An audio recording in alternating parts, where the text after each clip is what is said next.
Welcome to another special edition episode of Last Week in Quantum. This is the show where we review the top news in the world of quantum computing and its impacts on the world of cybersecurity, AI, and more. I'm your host, Rebecca Krauthamer, and today we have an expert in the field of innovation and well-known thought leader in quantum, Steve Suarez. Steve is the former global head of innovation at HSBC, and I'll hand it over to Steve to talk about his other many hats that he wears.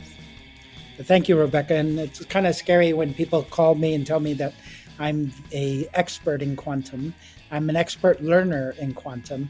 And the funny thing is that the more I learn, the more I realize how little I do know. But I am interested in quantum, and I'm a geek. I love driving innovation, and quantum is one of those emerging technologies that just captured my imagination, and I can't get enough of it. And there's so many different components to it that are really exciting to talk about. So, but a bit about myself. I was at HSBC for 20 years. Today, I've got like three parts to what I do. One, I'm an external advisor to Bain& Company, very great consulting company. I help them with innovation management and drive emerging tech. The middle part of what I do is like a portfolio company. So I work as a board member for a lot of different companies. Some of those companies are quantum companies. I'm also an advisor to some of the companies, and I'm doing a range of stuff from time as a service all the way to sending chips to space and satellites to get connections and using QKD. I'm sure, I don't know if that'll come up tonight, but doing some of that. And then the last thing I do is my consulting company, which is HorizonX, which I help organization manage innovation and implement innovative strategies in their businesses. And I work in all three horizons, hence HorizonX. Awesome. Well, Steve, really excited to have you here. And I think in particular, because the point of this show, right, is to um, communicate quantum to the non-quantum PhD audience, because there's only a handful of quantum PhDs out there. And so you as head of innovation, having this background in innovation, it really places quantum within that context, right? Yeah. Of what does innovation actually mean? What does it mean to people, to real humans, to real organizations? So excited to get your perspective on that. And with that, you mentioned QKD. And so obviously a topic near and dear to our hearts is quantum safe. Mm. And so, I know next week you're going to be in DC speaking at a cryptography conference. I know you got invited to the White House also, Yeah. which is amazing, and also great to see that the White House is paying attention. And so, yeah, just curious what you're seeing in the world of, let's start with PQC.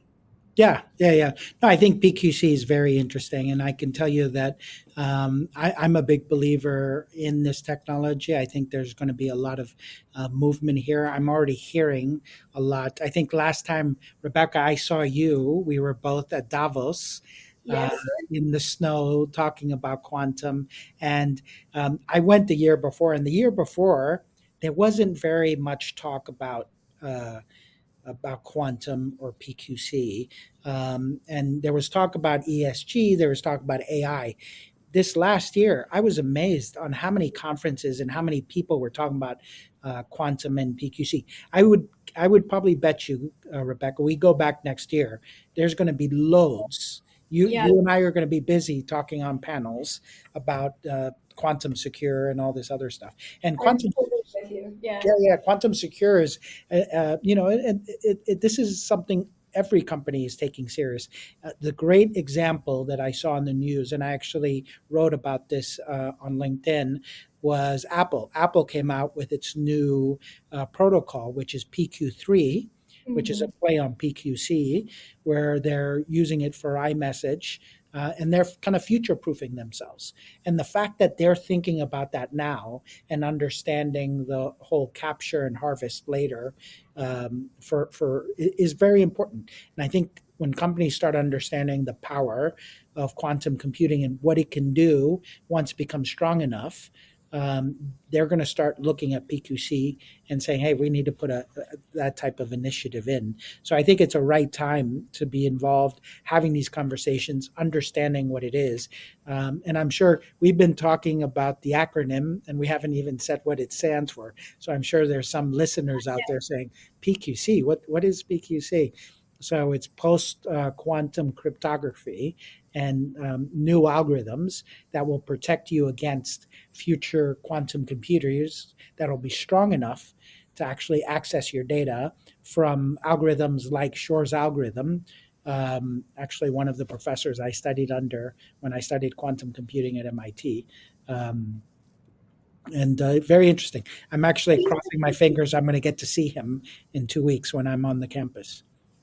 Oh, that's so cool. I'm going to So try. We'll see. that's awesome. You studied under the guy, the man. Yeah, yeah, yeah. That's awesome. I so yeah, PQC. We could talk, all about how post quantum cryptography is a bit of a misnomer, right? It's really it's what you need pre quantum.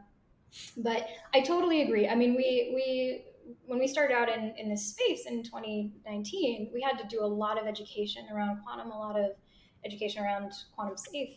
And now I talked to a bank yesterday for the first time, and they pitched me. They pulled up their deck about their quantum safe program, and they were like, okay, let's skip the ones and zeros at the same time. Let's go all the way to the because and I think it speaks to what you're talking about, Davos, right? Yeah, We're seeing so much more traction and understanding in this space, which is awesome. And so we were talking too, we're talking about QKD and PQC, and I think it's an interesting topic of conversation. PQC, of course, being the encryption algorithms that you use to encrypt data, yeah, and those are classical algorithms, right? So yeah. you don't need a quantum computer to uh, to deploy post quantum cryptography. It's That's right. the anti quantum encryption, right? But then there's QKD, quantum key Yeah, distribution, yeah, and that's actually leveraging the cool properties of quantum physics to exchange keys. And so you've done some work with QKD, I think, and we were talking about how these two technologies really do interplay, yeah. but they're used for different things. So what are you seeing in the world of QKD? Yeah, it's funny. I was at a board meeting, and people were kind of having a debate and trying to figure out what side of the fence you should be on the QKD side or the PQC side. And the reality, and this is my opinion, but and the reality is it's not mutually exclusive. I think you have to do both, and you have to prepare for now, but then you also have to think of the future. And so preparing for now is PQC, right? That's something you're going to have to do either way, if there's a quantum, computer or not, you're going to have to work through now.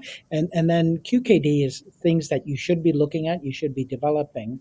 That is quantum. That's true quantum technologies. I think the fact that quantum is in the PQC, they think that has something to do with quantum, but you're right. It's all classical algorithms. It's all classical computers. It's things that exist today. So you're not building something hoping for something to be created. And so, part of what I do and the things that I consult on is helping organizations understand their inventory, understand what they have, and start addressing where there might be vulnerabilities and gaps because. All organizations will have to go through this process. And that's why I find it so interesting that this is going to have a big impact. And I would love to be part, just like you guys are, uh, ahead of the game so that we can help these companies navigate this. Yeah, it's uh, totally. I mean, we're both nerds about it, and it's last week was the NIST fifth standardization Yeah, conference, which it's kind of the culmination of they've been beating up these post quantum algorithms for many years, yeah, and it's still I think it still blows a lot of people's minds that you can fight quantum without a quantum computer, and yeah, there's a lot of smart people that are proving that. yeah, But yeah, this year's a huge year for that migration to quantum safe encryption. And as Steve said, next time you get the opportunity to update your iOS on iPhone, do so because you'll have post quantum encrypted chat or iMessage. yeah, exactly. Yeah. Even though Well, if anybody's going to read mine, they'll just be bored. There's nothing. yeah, well, and so Steve, you are you do quite a bit on quantum in general as well. I know you just joined the board of Quera, That's right.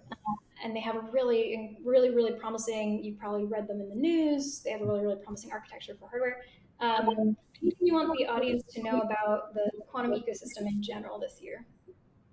No, I think. Listen, I'm excited about the progress that they've made. I've seen, being involved in quantum over the years. I'm seeing kind of the progressions and the claims, and I'm actually excited to see how fast people are making true discoveries, true changes. Every week, I feel like I see somebody else making a breakthrough. And the good thing about this, being in this industry now, you look at other people, even if they're competitors, the fact that you have people making breakthroughs across the industry only helps this industry get better, get stronger. And so we're building part of an ecosystem that eventually will go out there. And so for me, what excites me is being part of this ecosystem early on and helping do that, get that progress, being associated with some of the best companies in the world, and learning from them. And so I could tell you a lot of my learnings, and in quantum, and like you said, I know about quantum is because I sit around, talk to amazing people, and understand and learn from them. And I think it's been such a great eye opening opportunity. I could tell you when I first got into this, I was a quantum skeptic. I was like, oh, it'll be 30, 40 years, all this other stuff. But when I started reading about it, truly understanding it, and getting myself educated, I started really getting excited about the bits and pieces that can be real and are being achieved. There's hype, just like any other technology. There's hype. You got to be able to separate yourself from that hype and talk about what's realistic, but also be imaginative and not close yourself down to what could be coming. And that's part of kind of what I do in innovation is thinking kind of about the future. So I'm excited to be in this industry, especially now in the beginning. That's awesome, and that's really powerful because I think there's still quantum skeptics. Although I think a lot of people would agree that it's not a matter of if anymore. It's a matter of when. Yeah. But what were some of the things that really, I guess, pulled you to the other side, the quantum optimist side? Well, when the in October of 2019, when that Nature magazine came out with Google calling quantum supremacy, I got called by a lot of boards to come and present, saying, "Hey, Steve, I hear that our security is cracked and that we need to." Protect our organization, our bank. And so part of it is I had to go, I was like, oh, okay, now I'm going to go to a board, which is stressful enough, and present about a product or a technology. I had no clue back then exactly what I was talking about. So I had to educate myself. And so part of it was, oh, well, that's never going to happen or it's not going to happen.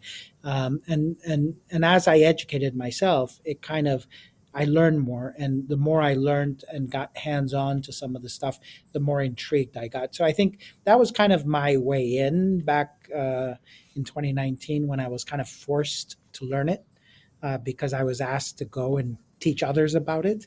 And Yeah. so if you ever want to learn something fast, go and teach it to others. For the listeners, the 2019 Google quantum supremacy announcement was one of the first big mic drop moments, I think, in quantum computing press. And it was somewhat controversial, but it was one of the catalyzing moments, I think, for a lot of people to really start understanding quantum. And yeah, I love that. One of my dear mentors always said, you gotta teach to really learn. Yeah. Yeah, you can study, but you don't really know what you don't know until you teach it. Yeah. Well, Steve, it's been a pleasure. I can't say anything, but I know Steve's got some really exciting things coming out. So everybody stay tuned and keep an eye out.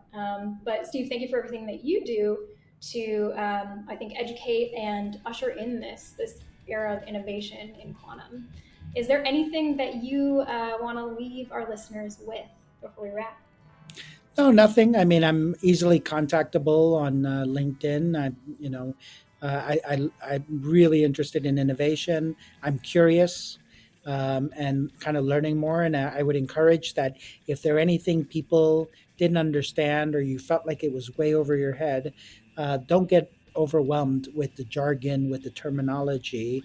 Go out there, learn it, and you'll start learning about this. Because I could tell you the first time I've heard people using all these acronyms, I'm like, I have no clue what these people are saying.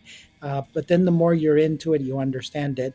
It gets a lot. It gets easier to understand.